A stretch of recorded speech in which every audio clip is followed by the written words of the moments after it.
भाष्य देखिए, स्विषय संप्रयोगा भावे, स्विषय असंप्रयोगे को इन्होंने खोल दिया, संप्रयोग का अभाव हो जाए।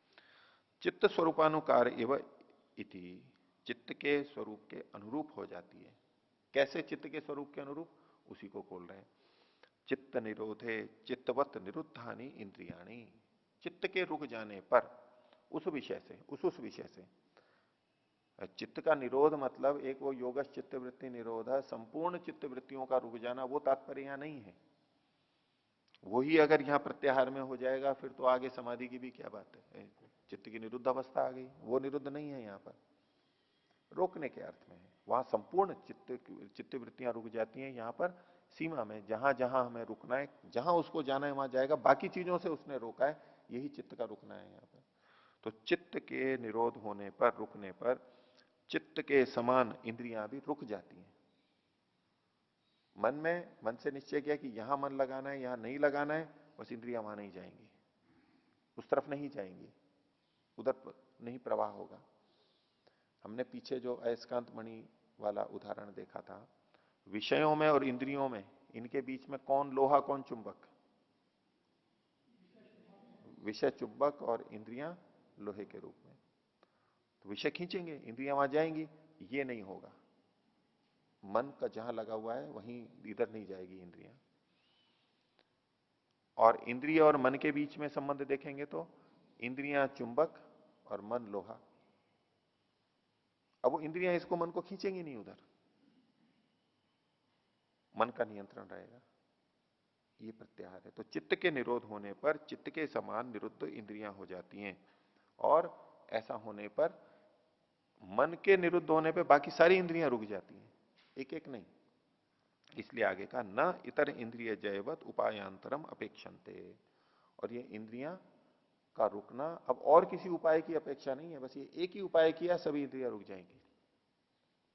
जबकि अगर हम इंद्रियों को रोकते हैं तो नेत्र इंद्रियों को हमने रोका है, तो इसका यह मतलब नहीं कि श्रोत्र इंद्रिय भी रुक जाएगी, उसका विषय संपर्क हो सकता है।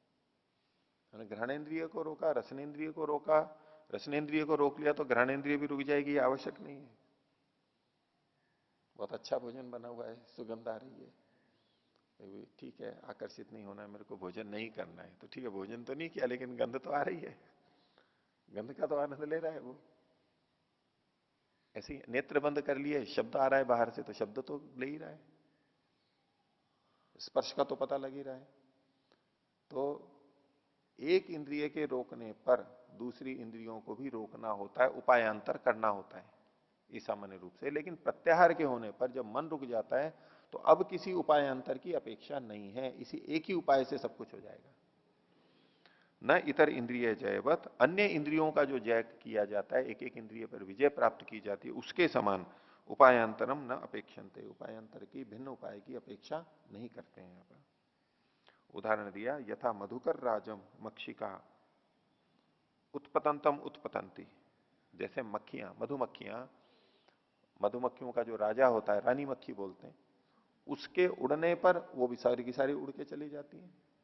एक उड़ेगी तो सब पीछे पीछे उड़ जाएंगी उसके। और अनुत्पतंती और निविशमानम अनुनिविशंते, और जहां वो जाके बैठती है वहां बाकी सब भी जाके बैठ जाते हैं, उसके पीछे पीछे चलते हैं। तो ये मधुकर राज यानी तो मधुमक्खी, रानी मक्खी, वो तो मन हो गया, और बाकी जो मधुमक्खियां छोटी छोटी हैं वो इंद्रियों के समान हो गई। उपनिषद में भी आई थी ये, वहां मधुकर की और इसकी वहां भिन्न अर्थ में था, लेकिन ये उदाहरण था। तथा इंद्रियाणी चित्त निरोधे निरुद्धानी इति एषः प्रत्याहार है। तो ये इंद्रियां चित्त के निरोध होने पर निरुद्ध हो जाती हैं, बस यही प्रत्याहार है। ठीक है, इस प्रत्याहार से होता क्या है, तो उसका परिणाम आगे बताया, इसकी सिद्धि का फल 55वां सूत्र, इस पाद का अंतिम सूत्र। ततः परमावश्यते इंद्रियाणाम, परमावश्यता इंद्रियाणाम, इससे, प्रत्याहार से इंद्रियों की परम वश्यता हो जाती है। इंद्रियों को जो वश में करना है, जितना अधिक से अधिक वश में करना होता है, वो इससे हो जाता है। एक होती है अल्प वश्यता, थोड़ा थोड़ा नियंत्रण हुआ, किसी इंद्रिय का थोड़ा नियंत्रण हुआ, किसी का कुछ अधिक हुआ इत्यादि।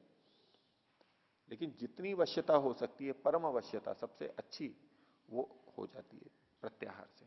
मन रुका तो सभी इंद्रियां रुकी जाती हैं, इंद्रियों की परम अवश्यता हो जाती है। अब ये परम वश्यता क्या है, या प्रत्याहार क्या है, इसके ऊपर भाष्यकार ने अलग अलग मत दिए हैं, इसमें भिन्न भिन्न दृष्टियां हैं। और प्रत्याहार के भी ये अलग अलग स्तर हैं, अलग अलग स्तर से कहा जा सकता है।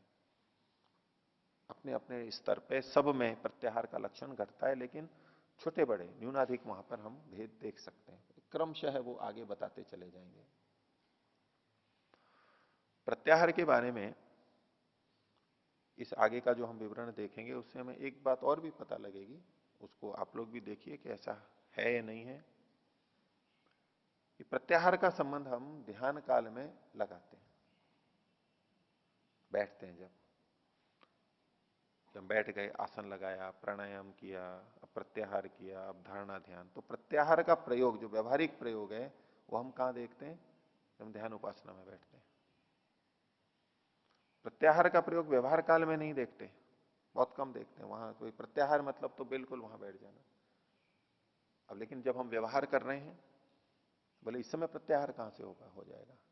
इस समय तो जब हम देख रहे हैं, सुन रहे हैं, चख रहे हैं, तो स्व विषय का असंप्रयोग कहां हुआ यहाँ, स्व विषय का संप्रयोग हो रहा है। इंद्रियां भिन्न भिन्न काल में सबको देख सुन रही हैं, अपने अपने विषय के संपर्क में आ रही हैं, तो ये तो प्रत्याहार नहीं हुआ। तो प्रत्याहार कब होगा, जब इंद्रियां विषयों से बिल्कुल अछूती रहें, ये एक छवि बनती है। और वो कब होता है, वो ध्यान काल उपासना काल में होता है। निद्रा तो खैर कोई बात ही नहीं है, सुषुप्ति है, वहां तो अलग बात हो गई। जागते हुए ये ध्यान काल उपासना काल में हो सकता है। बाकी जो हम चलते फिरते हैं, इस समय में प्रत्याहार का कोई लेना देना नहीं है, ये एक मान्यता रहती है लक्षण को देखते हुए। लेकिन अब आगे जो प्रत्याहार का स्वरूप बताया जाएगा, उससे हमें एक बात पता लगती है कि ये व्यवहार के लिए ही मुख्य है। ध्यान काल में भी प्रत्याहार होता है, आपत्ति नहीं, वहां भी होगा, वहां भी लगाया जा सकता है, लेकिन इसका प्रयोग पूरे दिन भर होगा। तो कैसे हो जाएगा भाई, यहां तो इंद्रियों का विषयों से संप्रयोग हो रहा है, तो उसको भी प्रत्याहार कहते हैं। कैसे कहते हैं वो इसकी व्याख्या से पता लगेगा। तो ततः परमावश्यते इंद्रियाणाम, भाष्य देखिए, शब्दादिशु अव्यसनम इंद्रिय जय इति केचित। इति केचित, कुछ लोग ऐसा मानते हैं। ये प्रत्याहार को इंद्रिय जय के नाम से कहा जा रहा है। इंद्रिय जय या प्रत्याहार एक ही बात है। शब्दादिशु अव्यसनम, शब्द आदि में व्यसन का ना होना, लत का ना लगना, ये इंद्रिय जय है, यानी ये भी एक प्रत्याहार है। जैसे कि खाने पीने का शौक है, देखने का सूंघने का शौक है, जिसको व्यसन हो जाता है, लत लग जाती है, वो उसके बिना रह नहीं सकता है। वो नहीं मिलता है तो उसके कार्य बाधित होते हैं, मन में अप्रसन्नता आती है। अब ये इंद्रिय जय नहीं है, इंद्रियों पे कहां नियंत्रण है। लेकिन एक दूसरा व्यक्ति है, वो इन शब्दादि का उपयोग तो करता है, शब्द स्पर्श रूप रसगंध जिस जिसको भी उसको चाहिए, इच्छित का सेवन करता है, लेकिन वो का कभी ना मिले तो परेशान नहीं होता है।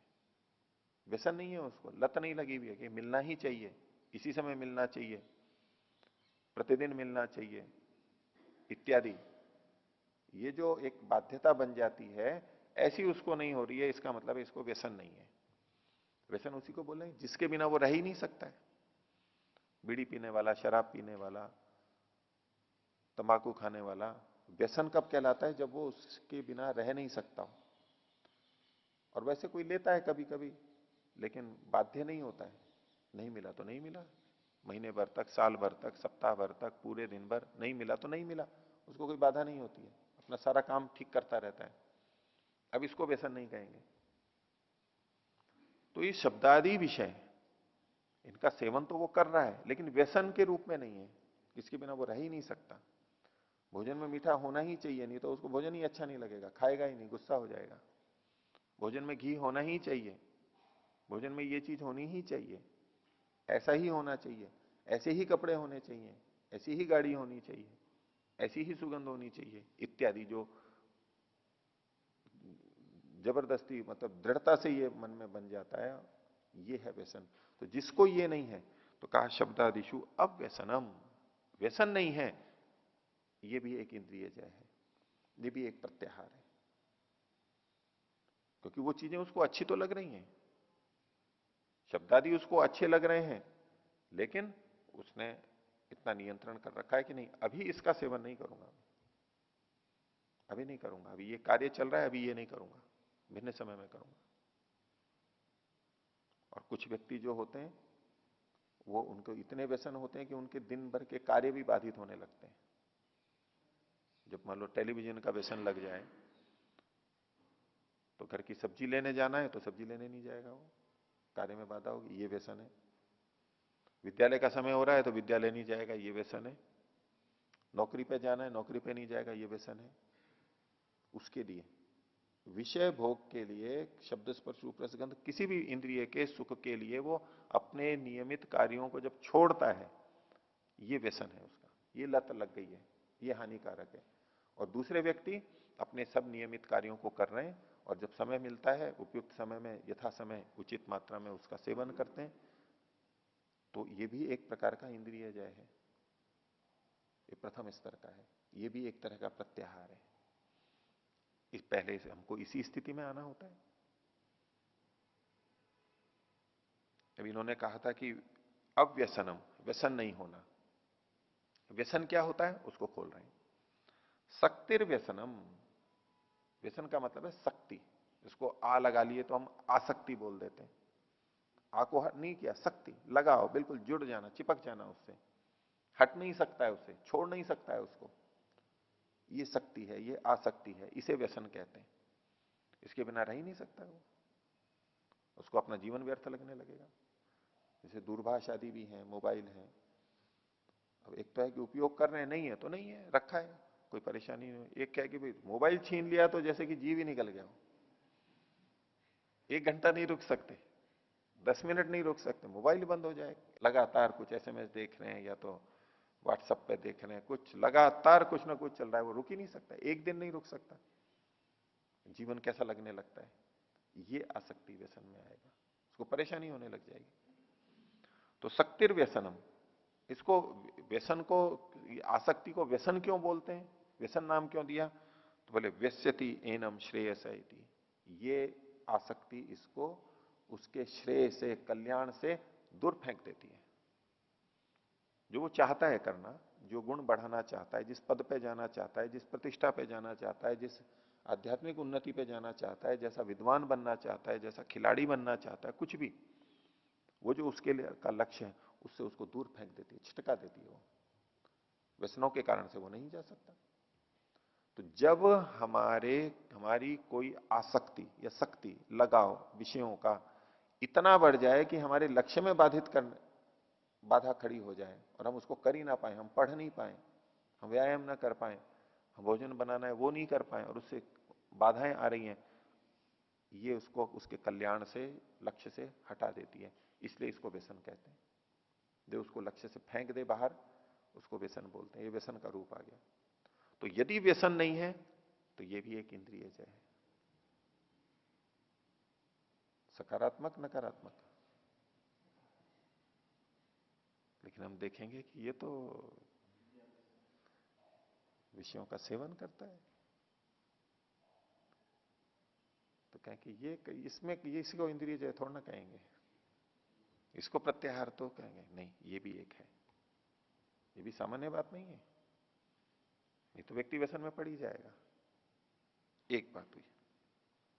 आगे अविरुद्धा प्रतिपत्ति न्याय्या, ये जो पंक्ति है इसको पिछले वाले से भी जोड़ते हैं और नया भी ले लेते हैं कुछ लोग। पीछे वाले से जोड़ेंगे तो कहेंगे जो प्रतिपत्ति का मतलब है ज्ञान, अविरुद्ध प्रतिपत्ति, जो हमारे विरुद्ध नहीं पड़ रही है, हमारे लिए हानिकारक नहीं हो रही है, हमारे कार्यों में बाधा नहीं खड़ी कर रही है, ऐसी जो प्रतिपत्ति है, ऐसा ज्ञान है, वो तो न्यायी है, उचित है, वो तो उचित है। उससे प्रत्याहार खंडित हो रहा है ऐसा नहीं कहेंगे, उससे इंद्रिय जय नहीं है ये नहीं कहेंगे। अविरुद्ध जो प्रतिपत्ति है, अहानिकारक विषयों के साथ संयोग है, वो तो उचित है, वो तो करना ही होता है, कौन नहीं करता है। अविरुद्धा प्रतिपत्ति न्याय है, ऐसे अर्थ करेंगे पिछले वाले से जुड़ता है। और इसको दूसरे ढंग से कहेंगे तो शास्त्र से अविरुद्ध जो जो हम विषयों का सेवन करते हैं वो भी उचित है, ये भी इंद्रिय जय के अंतर्गत आएगा।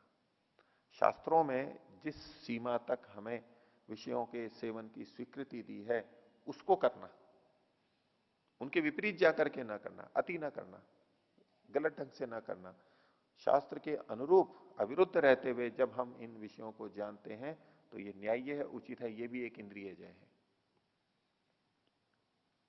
ये दूसरे ढंग से आ जाएगा, दूसरे इंद्रिय जय की होगी, नहीं तो पहले वाले से जुड़ेगा। अब इससे अगली एक बात और कही जा रही है, इसे भी प्रत्याहार कह सकते हैं इंद्रिय जय। क्या है? शब्दादि संप्रयोग स्वेच्छया इति अन्ये। कुछ लोग ऐसे मानते हैं कि जो शब्दादियों का संप्रयोग है, उनका उपयोग लेना है, स्वेच्छा, अपनी इच्छा के अनुरूप जो कर सकता है,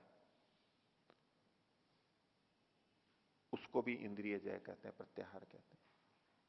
स्वेच्छा ऐसे कैसे? हम नहीं चाह रहे कि ये करें, लेकिन फिर भी रुक नहीं पा रहे हैं, अपने को रोक नहीं पा रहे हैं। मधुमेह है, मीठे के लिए मना कर रखा है, हमें पता है कि मीठा खाएंगे तो ये समस्या आने वाली है, रोग भी नहीं चाहते हैं, लेकिन फिर भी उस तरफ जा रहे हैं, ये हम अपनी इच्छा के विपरीत जा रहे हैं। यूं खाने की तो इच्छा हो रही है, खाने की इच्छा तो हो रही है, यहां इच्छा का मतलब है हमें पता है कि ये हानिकारक है, फिर भी हम उसकी तरफ जा रहे हैं, ये इंद्रिय जय नहीं है। लेकिन अगर कोई स्वेच्छा से, नहीं मेरे को इतनी ही लेनी है, मैं इतना लूंगा, इतना नहीं लेना है, नहीं लूंगा, ये मेरे लिए हितकर है, इतनी अहितकर है, जितनी अहितकर है वो नहीं सेवन करूंगा, हितकर है उतनी सेवन करूंगा, ऐसा करके जो इच्छा बनाई है अपने लिए, इच्छा हम अपने हित के लिए ही करेंगे, अपने हित के लिए जितना हो सकता है उतना निर्णय करके जब व्यक्ति उतना ही विषयों का सेवन करता है, शब्दादि का सेवन करता है, तो ये भी एक तरह का इंद्रिय जय है, ये भी एक तरह का प्रत्याहार है। अब ये जो अभी तक आया ये ध्यान काल का है या व्यवहार काल का है? ये जो सारा वर्णन आ रहा है मुख्य तो व्यवहार के लिए ही है, ध्यान काल में भी घटा सकते हैं, लेकिन मुख्य व्यवहार के लिए है ये। कई जने आकर के ऐसे ही पूछते हैं, बोले जी आसन भी कर लिया, प्राणायाम किया, धारणा ध्यान भी लगा, लेकिन ये प्रत्याहार क्या करें? वो साधना के काल को योग अभ्यास मानते हैं, तो बोले उसमें भी प्रत्याहार क्या करें, इसमें क्या करना होता है प्रत्याहार में? हालांकि यहाँ जो ध्यान की पद्धति परोपकारिणी सभा विद्वानों के माध्यम से जो हुई है, उसमें प्रत्याहार के लिए बात लिखी हुई है, वो है प्रत्याहार का रूप, कि बाहर के विषयों की तरफ मन को न लगाना, इंद्रियों को न लगाना, और विषय उपस्थित हो जाए तो उसका चिंतन नहीं करना, छोड़ देना, फिर अंदर अंतर्मुखी हो जाना, निराकार परमात्मा में अपने को लगाना। ये प्रत्याहार का रूप वहां साधना काल में है, लेकिन बाकी समय में दिन भर में ये वो सारा चल रहा है। तो शब्दादि संप्रयोग स्वेच्छया, अपनी इच्छा से नियंत्रण पूर्वक जब हम विषयों का सेवन करते हैं, ये प्रत्याहार इंद्रिय जय कहलाएगा। अब किसी के पास रुपए तो है कम, अब हो रहा है कि ये सारा ले लूं, इतनी सारी चीजें ले लूं, इसको भोग लूं, लेकिन है कि पैसे तो है नहीं, फिर चोरी करूं, और चोरी करके लेगा, अब ये इंद्रिय जय नहीं है। भी मेरे पास इतने रुपए हैं, इतना ले लिया, ये एक तरह का इंद्रिय संयम किया ना, उसने चोरी नहीं की, और पता है कि इतने रुपए हैं, ये मिठाइयों के लिए हैं, ये घर के आटे के लिए हैं, ये कपड़े के लिए हैं, तो मिठाइयों के लिए जितना है इतने को ही लेंगे, नहीं तो नहीं लेंगे, नियंत्रित रूप से इतना ही है, इससे अधिक नहीं करूंगा, बाकी चीजों के लिए जो निर्धारित है वो उसी के लिए खर्च होंगे। खेल कूद में कर लिया, नियंत्रण नहीं रहा, तो जैसे जुआ खेलते हैं तो कोई सीमा नहीं रहती उनकी, कितना भी करते चले जाते हैं, वो पैसा जो दूसरे काम के लिए था वहां लुटा देते हैं, ये इंद्रिय जय नहीं है। कौन सी चीज खरीदनी है, आवेग में आकर के खरीद ली इतनी महंगी, फिर कर्ज ले लिया और फिर परेशान हो रहे हैं, ये इंद्रिय जय नहीं है। तो जो एक निर्धारित किया गया है, ऐसा ऐसा करूंगा, इतनी सामर्थ्य है, उसके अनुरूप कर रहा है वो, तो ये एक इंद्रिय जय है, ये भी प्रत्याहार है। इंद्रियों को उसने विषयों से रोक करके रखा है। इतना ही लेना है। 100 ग्राम ही जलेबी खानी है तो 100 ही खानी है, पाव भर नहीं खानी है, इतनी ही खानी है बस। ये इंद्रिय जय है। उपस्थित थी, पैसा भी था, नहीं ले रहा, नहीं लूंगा। तो शब्दादि संप्रयोग स्वेच्छया इति अन्य, कुछ लोग मानते हैं ये भी प्रत्याहार है, ये भी इंद्रिय जय है। आगे अब और इससे ऊंचा, राग द्वेषा भावे सुख दुख शून्यम शब्दादि ज्ञानम इंद्रिय जय इति केचित।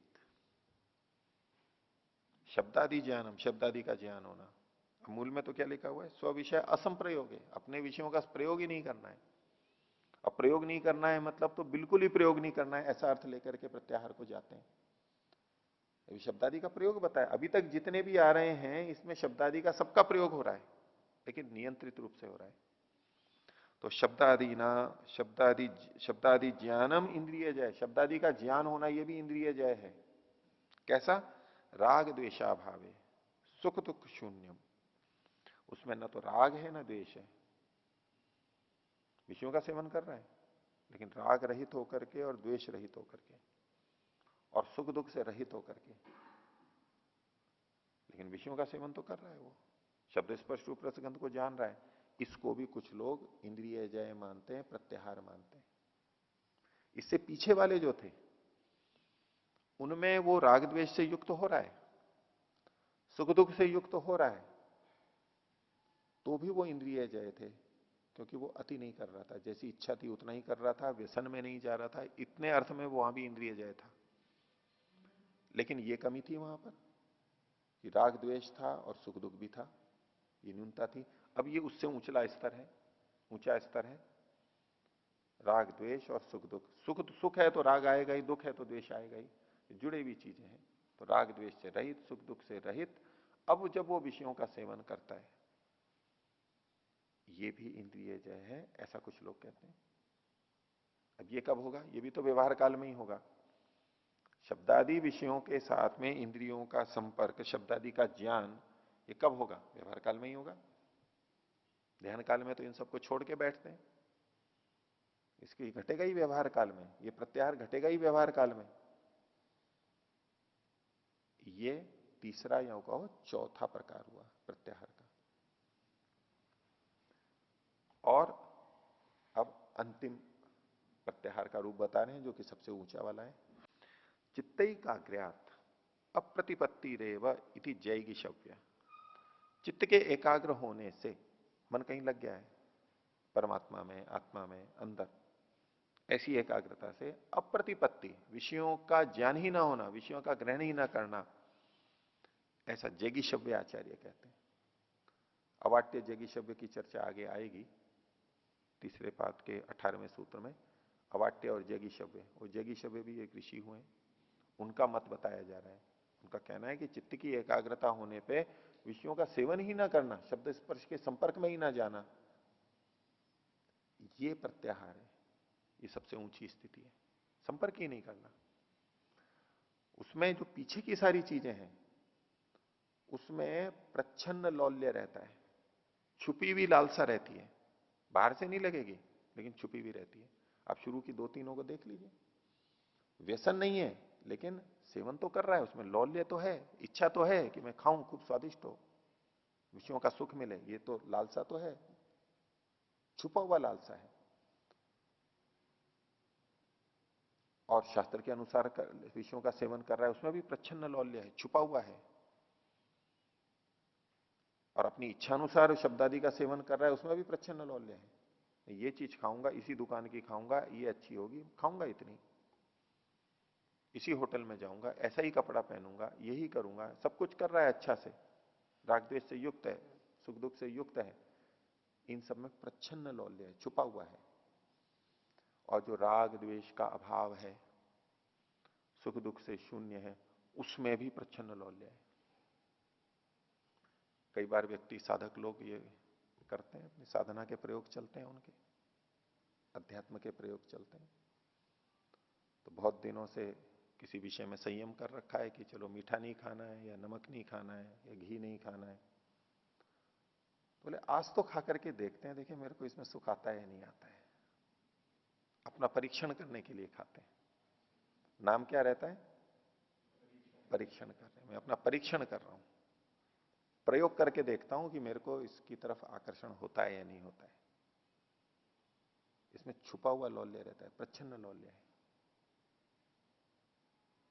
चलो आज तो घूम करके आता हूं, बाजार घूम करके आता हूं, देखता हूं कि अब संसार आकर्षित करता है नहीं करता है, लोग बाग मेरे को आकर्षित करते हैं नहीं करते हैं, हलवाई की दुकानें आकर्षित करती है नहीं, कचौड़ी पकौड़े और समोसे आकर्षित करते ही नहीं करते हैं।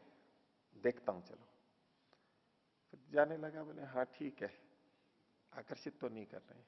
बोले वो तो दूर है, अभी कैसे आकर्षित करेंगे।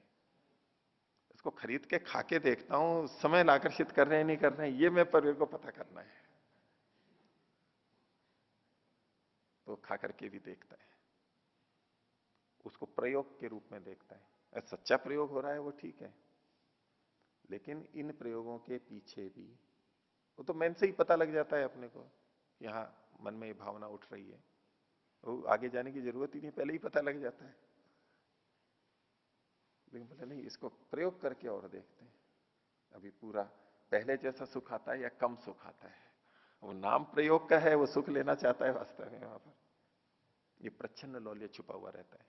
चलो आज तो करके देख लेते हैं, आज तो खा के देख लेते हैं, आज तो चलो इसको खरीद लेते हैं, ऐसे।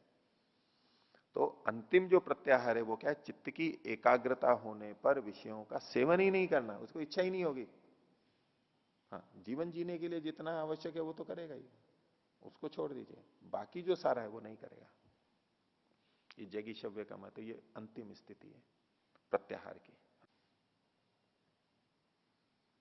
शराब पीते हैं, बोले आज दुकान पे जाकर के देखता हूं कैसा लगता है, उन लोगों के बीच में देख देख वो सोचता है चलो पीऊंगा नहीं, थोड़ी गंध तो आ ही जाएगी। खाना तो नहीं है, हलवाई की दुकान तो पास में, सुगंध तो ले ही सकते हैं, मैं खाऊंगा नहीं लेकिन सुगंध तो ले ही सकते हैं। इस तरह से बहुत कुछ हम करते रहते हैं, वो उतनी उतनी न्यूनता होती है हमारी। तो ये जगी शव्य का मत बताया, और ये अंतिम मत दिया। ये जो जितने क्रम बताए ये एक एक करके ऊपर ऊपर के हैं क्रमशः, सबसे पहला वाला सबसे निचला है, लेकिन इंद्रिय जय तो वो भी है, प्रत्याहार तो वो भी है। खंडन नहीं किया है इन्होंने दूसरों का, अन्यों का मत उद्धृत किया है। ऐसा कुछ लोग मानते हैं, ऐसा कुछ लोग मानते हैं, ऐसा कुछ लोग मानते हैं, वो भी है अपनी जगह पे, वो भी मान्य है। और कोई उस स्तर पे भी चल रहा है तो हम कर सकते हैं कि हाँ ये पहले की अपेक्षा अच्छा है, ये तो चल ही रहा है, इसका अधर्म पूर्वक तो नहीं कर रहा है, अति में तो नहीं जा रहा है, रोग हो जाए ऐसा तो विषय भोग नहीं कर रहा है, उतना भी ठीक है उसके लिए। ऐसे ही धीरे धीरे आगे बढ़ते हैं। तो अप्रतिपत्ति रेव जैगी शव्य, जैगी शव्य के मत में तो बिल्कुल इच्छा ही नहीं करेगी उसकी, उसका सेवन ही नहीं करेगा, ये प्रत्याहार है, ये स्व विषय का असंप्रयोग है। आगे ततश्च परमातु इयम वश्यता, ये उसके बाद में यानी इसके कारण से परमातु इयम वश्यता, ये वश्यता परम है, सबसे ऊंची है। क्या? यह चित्त निरोधे निरुद्धानी इंद्रियाणी, चित्त के निरुद्ध होने पर इंद्रियां भी निरुद्ध हो जाती हैं, रुक जाती हैं अपने विषयों से। न इतर इंद्रिय जयवत प्रयत्न कृतम उपायांतरम अपेक्षन्ते योगिना इति।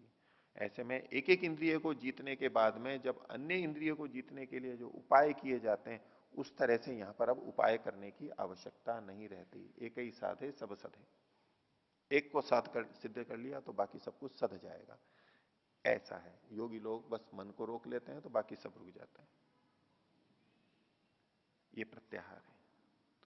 तो इसमें फिर कई बार ये विचार आता है कि जब यही प्रत्याहार है, यही करना है, तो ठीक है सीधा मन को ही रोका जाए, तो एक एक इंद्रियों को रोकने के लिए प्रयास क्यों करें, एक एक इंद्रिय के लिए प्रयत्न क्यों करें भाई? पहले नेत्र का संयम करेंगे, नासिका का करेंगे, गंध का करेंगे, शब्द का करेंगे, स्पर्श का करेंगे, ऐसे एक एक को क्यों सिद्ध करें? एक को करेंगे फिर दूसरे को सब जगह प्रयत्न करना पड़ेगा, तो सीधे मन से कर ले, सीधा ही उसको क्यों नहीं कर लेते? तो सीधे सब कर नहीं सकते, प्रारंभिक व्यक्ति तो बिल्कुल नहीं कर पाएगा, आगे चल के मनोनियंत्रण हो गया तो कर पाएगा। तो उनके लिए तो बाहर का ही रूप है। मन को रोकें कैसे, रुक ही नहीं रहा है, क्या करूं? कि मन को एकाग्र करो, जी मन ही नहीं रुकता, मैं क्या करूं? बोले इन विषयों को छोड़ दो, बोले जी मन ही नहीं मानता, क्या करूं? ये सब जगह यही बोलते रहते हैं। उनको कहते हैं अच्छा चलो, उनको बाहर के उपाय बताते हैं, फिर इंद्रियों के से संबंधित, शरीर से संबंधित कुछ उनको नियंत्रण बता देते हैं। तो यद्यपि बाहर से होते हैं ये, लेकिन उसका भी लाभ होता है, धीरे धीरे ऐसे ही सदता है। वो कहते हैं कि भाई मन में तो इच्छा है, बाहर से रोकोगे तो क्या फर्क पड़ेगा, रोकना तो अंदर से है, तो फिर बाहर का करना ही क्यों? तो बाहर का जब नियंत्रण करते हैं तब भी मन पे कुछ ना कुछ नियंत्रण तो आता ही है, भले ही बलपूर्वक आए लेकिन आता ही है मन पे। उस वस्तु के राग के संस्कार क्षीण होते ही हैं। अगर हमने शरीर से रोका, वाणी से रोका, इंद्रियों से रोका, अपने को संयम किया, विषयों से रोका, तो मन पे भी प्रभाव आएगा ही, व्यर्थ नहीं जाएगा वो हमारा संयम, भले ही इंद्रियों के स्तर पे हम रोक रहे हैं, बाह्य रूप से रोक रहे हैं, वो भी मन पे एक संस्कार छोड़ करके जाएगा।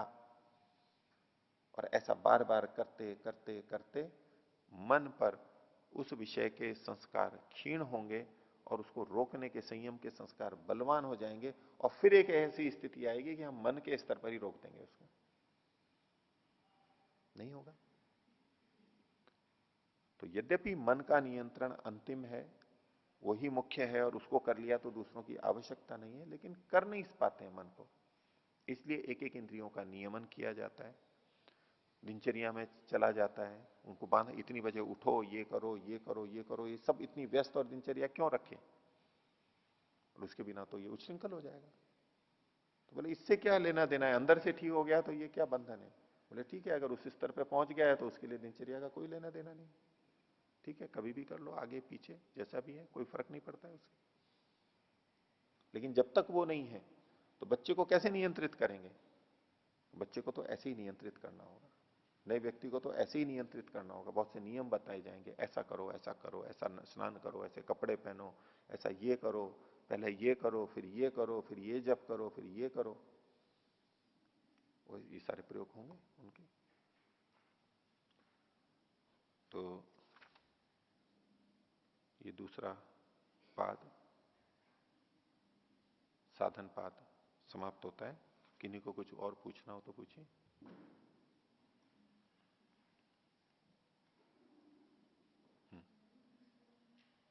पिछले पार्ट मतलब शुरू के सूत्रों में से सूत्र 16 से 26 तक जो विषय आया है, हे हे हेतु हान हानोपाय, तो इसमें जो इन सब के बारे में बताया गया है अलग अलग सूत्रों में, वो थोड़ा संक्षेप में बता दीजिए। संक्षेप क्यों, विस्तार से लिखा हुआ है सारा। वो बहुत ज्यादा विस्तार विस्तार है। से विस्तार से कक्षा में भी हो गया, पुस्तक में भी लिखा हुआ है, और संक्षेप से तो सूत्र में भी लिखा हुआ ही है।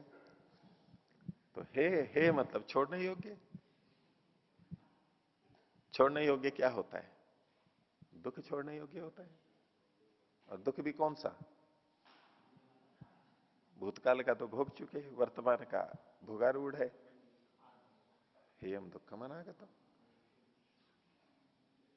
मेरे को प्रश्न पूछना चाहिए आपसे कि ये हे इनमें क्या चीज छूट गई जो आप कह रहे कि संक्षेप से बता दीजिए। कई बार कक्षा में ही व्यक्ति तैयारी करना चाहता है ना, अपनी अपने आप तैयारी करनी होती है। बोले चलो प्रश्न पूछ लेते हैं, इस बहाने आवृत्ति हो जाएगी और तैयारी हो जाएगी। कई बार व्यक्ति खुद नहीं कर पाते हैं, तो अष्टाध्यायी के संदर्भ में तो बोले रोज आवृत्ति करनी चाहिए। बोले मेरे से आवृत्ति बड़ी कठिनाई से होती है, मैं कर नहीं पाता हूं आवृत्ति। तो मैंने एक उपाय ढूंढा, तो किसी के भी पास चले जाते, बोले मेरे से पूछो। बोले पूछेंगे, मैं बोलूंगा तो आवृत्ति हो जाएगी। परीक्षा के लिए नहीं जा रहे उनके पास, बोले पूछेंगे तो इस बहाने आवृत्ति हो जाएगी। अपने आप आवृत्ति करने में प्रवृत्ति नहीं हो पा रही है, चलो इस बहाने हो जाएगी।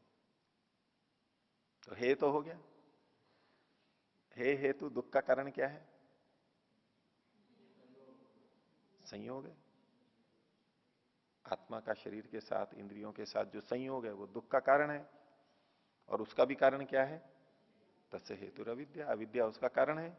अविद्या होती है तो संयोग होता है, और संयोग होता है और संयोग होता है तो दुख आ जाएगा। हो गया। हान, हान का मतलब है जहां ये दुख हट जाते हैं वो कौन सी स्थिति है? वो मुक्ति की स्थिति है। और उसके उपाय क्या है?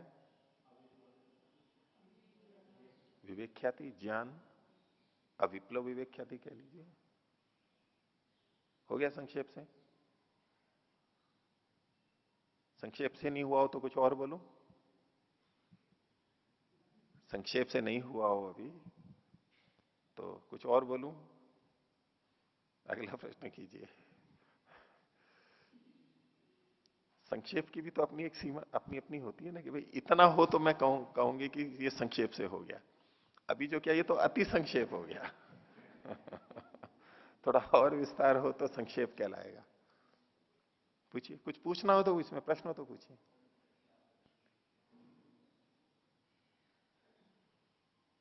तो चलिए थोड़ा और आगे चलते हैं हम। तीसरा पाठ, विभूति पाठ।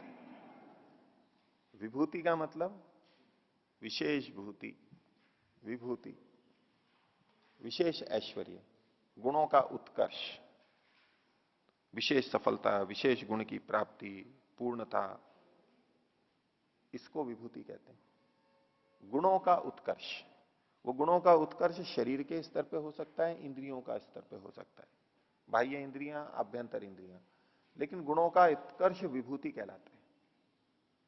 विभूतियों के बारे में बताएंगे।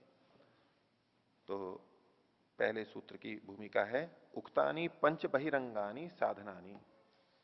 पांच बहिरंगों को कह दिया गया है। बहिरंग है, बाहर के अंग हैं। कैसे हैं? साधनानी, वो साधन है। धारणा वक्तव्य, अब धारणा के बारे में कहेंगे। यानी धारणा, ध्यान, समाधि, ये बहिरंग, ये अंतरंग है, और शुरू के जो पांच हैं वो बहिरंग हैं।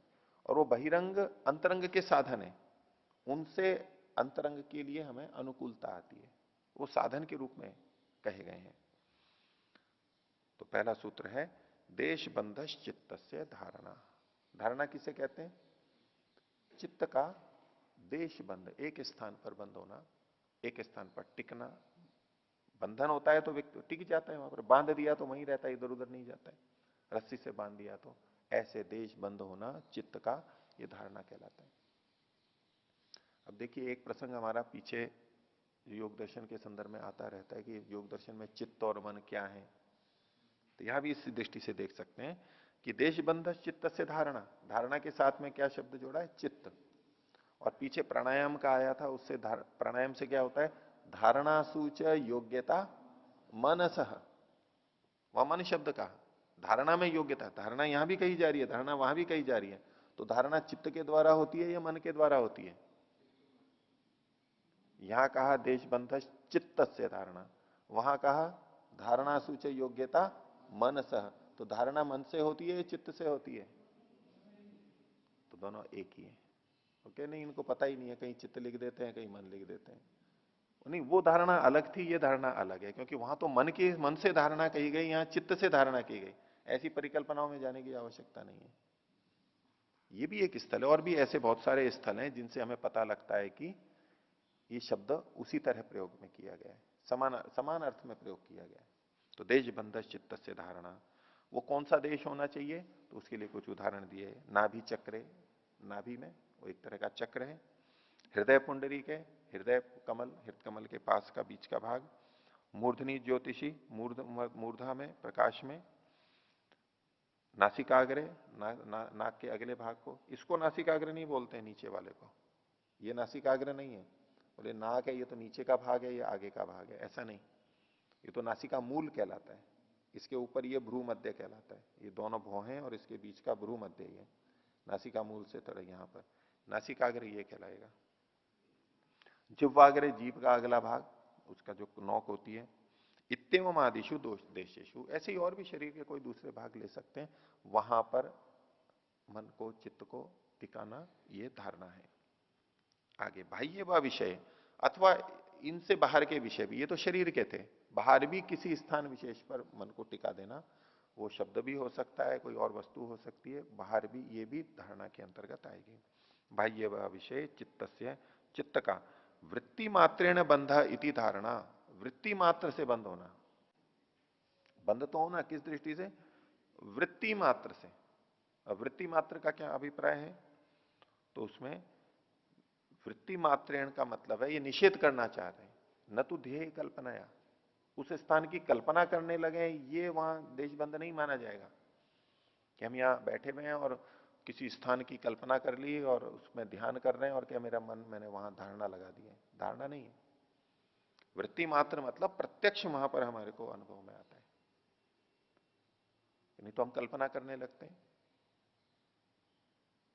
मान लीजिए बोले भ्रू मध्य में करना है, तो मन को यहां नहीं लाएंगे, मन तो जहां है एक अन्य जगह पे, लेकिन इसका चित्र मन में ले आते हैं। बोले मेरे मन को भ्रू मध्य में टिका दिया है, बोले मन को नासिकाग्र पर टिका दिया, यहां नहीं लाए, है अंदर ही, लेकिन इसका चित्र आ गया अंदर कि मैं नासिकाग्र पे मन को लगा दिया, स्मृति के रूप में, कल्पना से।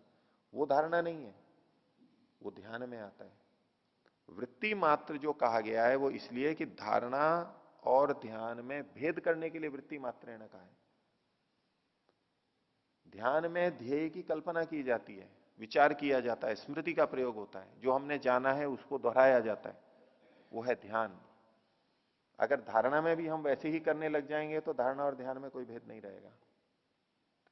तो ध्यान से धारणा को भिन्न करने के लिए कहते हैं वृत्ति मात्रेण बंधा इति, वृत्ति मात्र से, बस वो वृत्ति चलती रहेगी वहां। इसीलिए धारणा के समय जो यहाँ इसमें करवाया जाता है ध्यान पद्धति में, कि उस स्थान की संवेदना को पकड़े, संवेदना को पकड़े। और संवेदनाओं को पकड़ता है तो अब ये बिल्कुल उसी समय जो प्रत्यक्ष हो रहा है उसके कारण टिका हुआ है।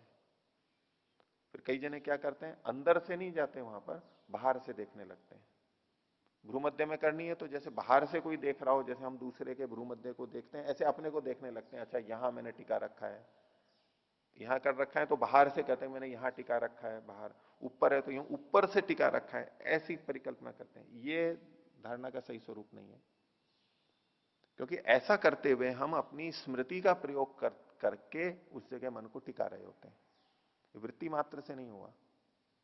हृदय में करेंगे तो बाहर से करेंगे कि हाँ ये मेरा हृदय प्रदेश है, यहां मन को टिका रखा है, यहां से कैसा दिखता है, ये अंदर से वहां पर पहुंचा दें उस जगह पे। तो ये शरीर से लेकर के और चीजों पे भी हो सकता है। वृत्ति मात्रेण बंधा इति धारणा, इसको धारणा कहते हैं।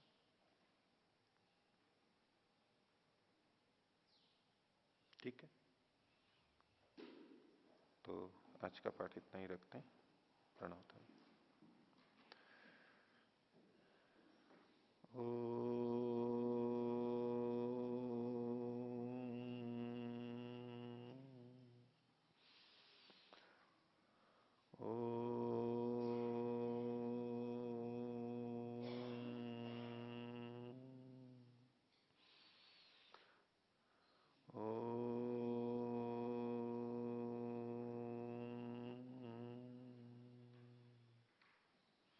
सभी को सादर अभिवादन। ओम शांति।